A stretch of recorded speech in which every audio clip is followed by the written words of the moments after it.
global happenings today. We communicate, we analyze global news.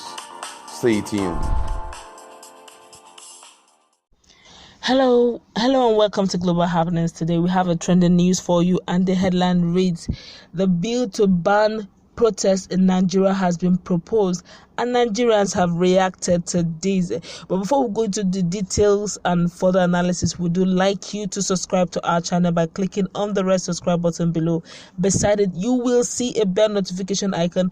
Please go ahead, click on it to get notified as soon as we update our channel on YouTube. Okay, let's go straight into the news of the day. Nigerians are currently accusing President Muhammadu Buhari and his party APC for the bill asking for banning of public protest in Nigeria. The bill was presented during Senate plenary yesterday by the Nasarawa West Senator Abdullahi Adamu, but Nigerians said the bill could not have been the decision of Adamu alone. They opined that Adamu is being used by the federal government led by President Muhammadu Buhari to stop Nigerians from demanding their rights through peaceful protest. According to him, the All Progressive Congress APC came into power through a series of protests, asking them why their senator is sponsoring a bill to stop same. They remember that President Buhari himself led a protest against his predecessor, former President Goodluck Ebele Jonathan, asking him to resign for being clueless and incompetent. Internet never forgets. Recall that the federal government on different occasions have banned people from engaging in public protests. Last month, an aide of President Muhammad Buhari, Sheikh Ugaba, accused the PDP of allegedly hiring over 2,000 persons to protest against the military chiefs. Here are some of the comments. One here says, "We know Sani Adamu is playing the script of Buhari and the APC. They came to power through protests and against Jonathan. Why are they sponsoring bill to stop it?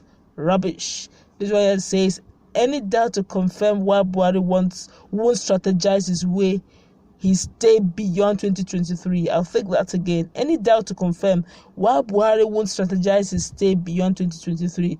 So no protest will be allowed against this and many other atrocities of his?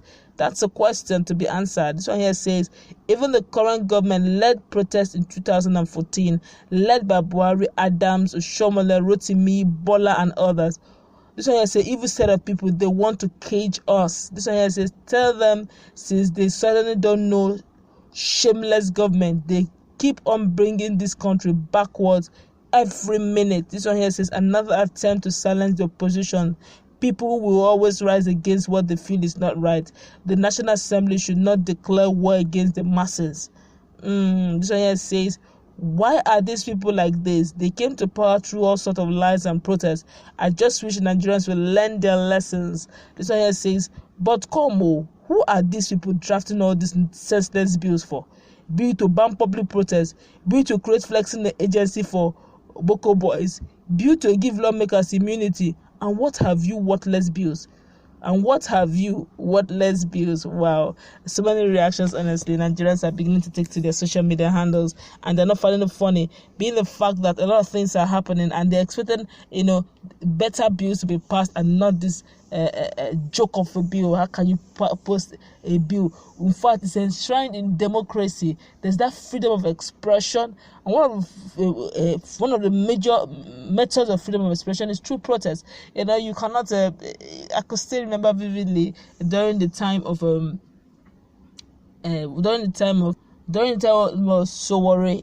Omoyele Sowore, when he asked for revolution now, peaceful protest without ammunitions, they called it revolution taking over the government of the day. But he was just saying, look, we Nigerians want to take to the streets, want to ask the government, want to make demands on the government. Look, you came on the wings of promises and propaganda. You made campaign promises that this will be available. Up till now, we're seeing the opposite. You made promises that by the time you come into a dollar will be a naira. A dollar will be equivalent to a naira. We are seeing far opposite of what we are seeing now. You have made promises that an average Nigerian will be gainfully employed. You made a lot of promises that Boko boys will be eradicated. All manner of promises, but up till now nothing was done. So at some point, Omoyele Sowore was like, look, Nigerians, guys, we can't keeping quiet. Omoyele Sowore is natural and inborn activist. He couldn't resist it. He couldn't hold it anymore. So look, I'm going to champion this.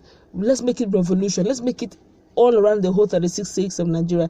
Let the world know that Nigerians are not pleased by what they are saying and they want to protest. And that protest is what led to Omoyele Sowore being detained for a very long time. A lot of things were tagged upon him simply because he asked for protest. And at some point, when there was this media outcry, that was when that anti-social media bill came into being. They were trying to bring that proposal, said let's be passed into law.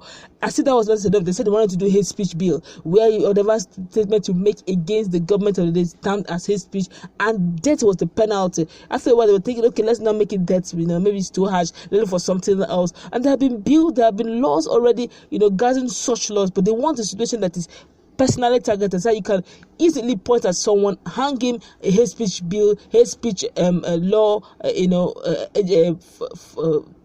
faults upon his head, and do the needful based on the law of the land, backing tyranny with law. And God so kind, Nigerians reacted, and thank God that the issue of social media be that they were thinking of shutting us, so that when you react online, they would do the needful and all that. But so to speak, even if they're doing it indirectly, it's not backed up by law, and that's a saving grace, at least for the now. And now that thing talking about protest, protest has been, apart from using social media, thank God for technology, using social media handles. The protest has always been the common man, Nigerians, last hope of result. When you keep begging, please, in Nigeria these days, even in the days back in Nigeria, even till now, by the time you ask, please increase our salary, pay us our salary, you don't. The next thing you just say they go on indefinite strike. Strike is one thing that brings attention to your agency. They say, why are they striking? But when you're not paying salary, they don't really notice. But when you go on strike, everyone gets to know. When you get Nigerian Labour Congress, they've gone on strike, it begins to get attention of the person and now of the people. And now you're saying that very wing, that very activity that brought you into power, you want to take it away. That's tyranny. Yes, that's tyranny. That's absolute power, trying to corrupt absolutely. How can you? All service chiefs are from a particular ethnic group. But Nigeria, that is blessed with over 250 ethnicity languages, is now being governed by just a particular ethnic group. All service chiefs are from a particular ethnic group, and now you want to ban protest, which means if we have something that we are not happy with, something that is not auguring well, you want to react. You can't react because they are banning it. You react, the service chiefs from a particular whatever can give instruction, and what are we saying here? It's no longer democracy, but full-scale dictatorship. Democracy doesn't need to favor you. That's why it's democracy. Freedom of expression. The person's opinion may not go down well with you, but honestly, that person's opinion, you can't force your opinion on the person. That's why it's called freedom of expression. Other persons may like this and you may not like it. You can't force another person's opinion on yourself. So everybody with their own, you respect people's opinion. That's how democracy is.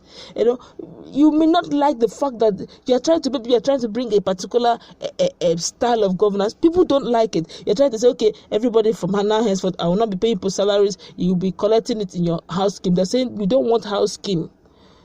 Give us our salary. We will be able to save our house scheme the way we want it, but don't take all our salaries as house scheme. Now that's their opinion. You may need to come to some sort of compromise. That's why there's dialogue, But in a situation where you're banning it, you're saying they should not talk, you want to cage them. Don't speak. I don't want to hear your opinion. Shut your mouth. This is how I want to run the government, and that's how it should be done. And that is tyranny, and that shouldn't be allowed. And Nigerians are now saying this is the same protest that brought practically everyone on seat.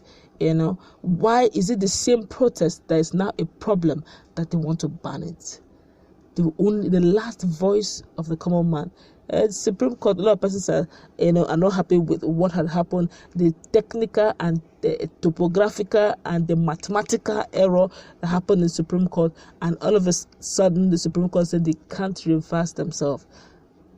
And this is another arm of government that seems now to be looking a little helpless. And now this one is coming in and now saying the people should not protest when things go wrong. They're taking away their fundamental human rights. even in saner climes, even in more developed countries, protest is very allowed. I had seen it with my eyes where President Donald Trump of the United States was in the field watching, I think, baseball thereabout, and the crowd therein took their time and bowed him. They called him all manner of names. They insulted him. He didn't say anything. Well, guess what? They're expressing their fundamental right, freedom of expression. You can't cage them. That's their opinion about Donald Trump. Other people have their own varying opinion too about him. Some believe he's the best. Others believe that he's the worst. But we all, at some point, let there be peace. While you're airing your opinion, you don't force it on another. That's the beauty of protest and airing your opinion. But saying that, no, it should be banned, which means if I see something I don't like about the government, or anyone, you keep quiet like a fool. In your own home, you become a slave. No, that's not democracy. There's no need. Let's take it back to where we're coming from. But that's how much I can think on this. I feel that Nigerians are now asking questions. Why are you even introducing a bill to ban protests? That shouldn't even be an option. There are better bills to be brought, not bill to ban protests. That's bill of shutting the common man. Okay, but that's how much I can think. What do you think about this bill? Do you stand for or against? Let's go to